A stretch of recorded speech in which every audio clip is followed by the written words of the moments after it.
What if one life could change eternity? What if love wore flesh, walked among us, and died so we could live? This is the story of Jesus Christ. A story not just of a man, but of the divine becoming human to rescue a world drowning in darkness with light. Over 2,000 years ago, in a small town called Bethlehem, a young woman named Mary gave birth, not in a palace, but in a stable. No golden cradle, no royal crowd, just animals, straw, and stars. The King of Kings was born among the poor, wrapped in cloth, laid in a manger. Angels filled the sky with songs of glory. Shepherds left their flocks in awe. Wise men journeyed from the east with gifts fit for a king. But not everyone rejoiced.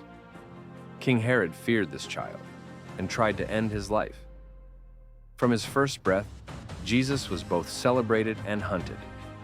He grew up in Nazareth, the son of a carpenter, ordinary to the world, but extraordinary in purpose. At 12, he sat in the temple, astonishing scholars with wisdom beyond his years. Even then, he knew, I must be about my Father's business.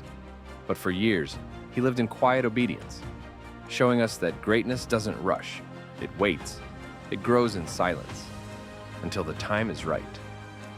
At 30, he was baptized by John in the Jordan River.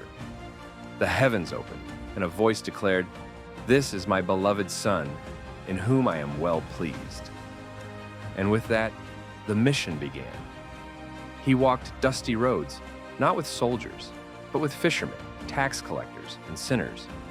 He healed the blind, touched lepers, raised the dead. He fed thousands with 5 loaves and 2 fish.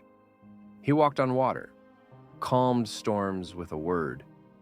But his miracles weren't just power, they were love in motion.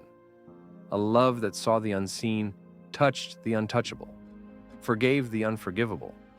He preached a kingdom not of violence, but of mercy, not of pride, but of humility. He said, "Love your enemies. Bless those who curse you. Forgive 70 times 7. To the outcast, he gave dignity. To the broken, he gave hope. To the sinner, he offered grace." But not everyone was pleased.